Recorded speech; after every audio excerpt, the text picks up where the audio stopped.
sobre a guarda de registro de conexão. Artigo 11 ele fala o seguinte pra gente.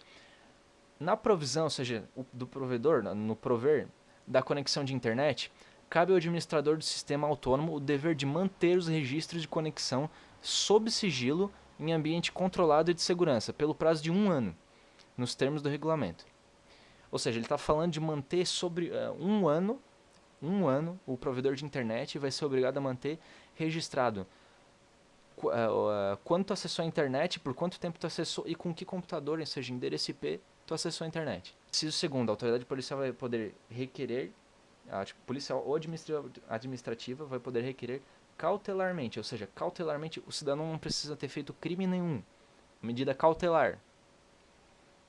E quando ele fala autoridade administrativa, ou seja, não precisa ser um policial, não precisa ser um guarda, entendeu? Basta que seja um político, um próprio político. A Dilma pode requerer isso aí, entendeu? O inciso 4 ele vai dizer pra gente o seguinte: o provedor responsável pela guarda dos registros deverá manter sigilo em relação ao requerimento previsto no inciso 2º. Ou seja, se por exemplo uma autoridade administrativa, um político quiser requerer os registros de conexão de um cidadão qualquer, independentemente de quem seja, o cidadão não vai ficar sabendo que a autoridade administrativa ou político requereu esses dados do cidadão. Isso daí vai ficar em sigilo.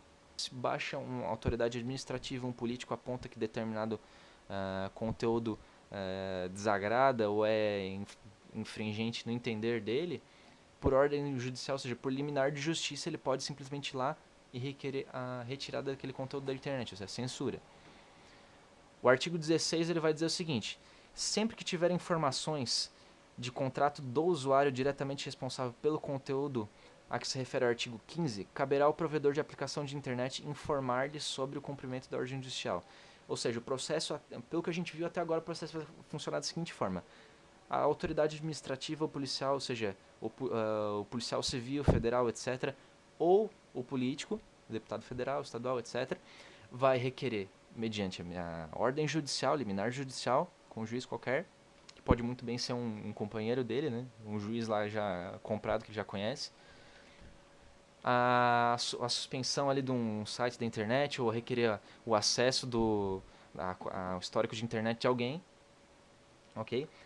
E a requisição desse histórico de internet, desse registro de conexão, não vai ser de conhecimento do usuário, independentemente do caso. Mas a partir do momento que a liminar de justiça foi concedida, o usuário sofre o conhecimento disso aí. Ou seja, ele vai ficar sabendo que o histórico de internet ele vai estar sendo vasculhado.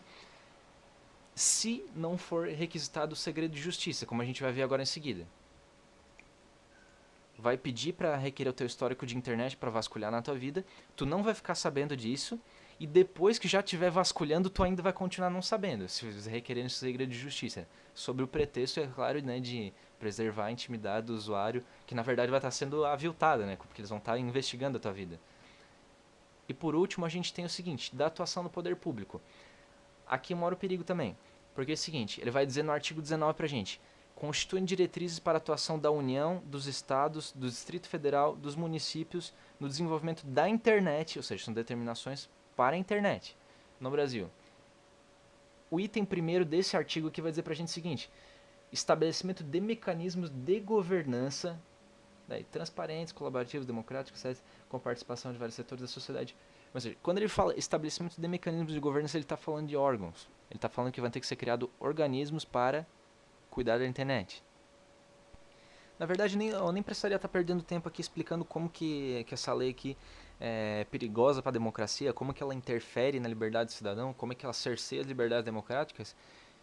Bastaria tu observar quem é que está apoiando essa lei, quem é que ficou de beijinho, de sorrisinho quando essa lei foi aprovada agora na Câmara dos Deputados. Foi gente como Jean Willis, gente como Chico Alencar, gente como Jandira Fegali do PCdoB. Ou seja, esse pessoal aí que adora uma ditadura, adora um governo totalitário, entendeu? Que adora uma ideologia totalitária e ditatorial, é esse pessoal que estava comemorando. Bastava tu observar isso aí.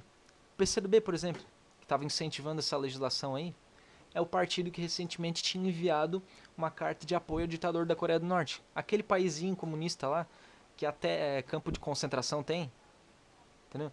Bastava observar isso aí. Mas pessoal, vou dizer uma coisa pra vocês. Comecem a se organizar contra isso. Comecem a protestar contra isso. Que se nada for feito, daqui a pouco ninguém vai ter mais liberdade pra falar nada.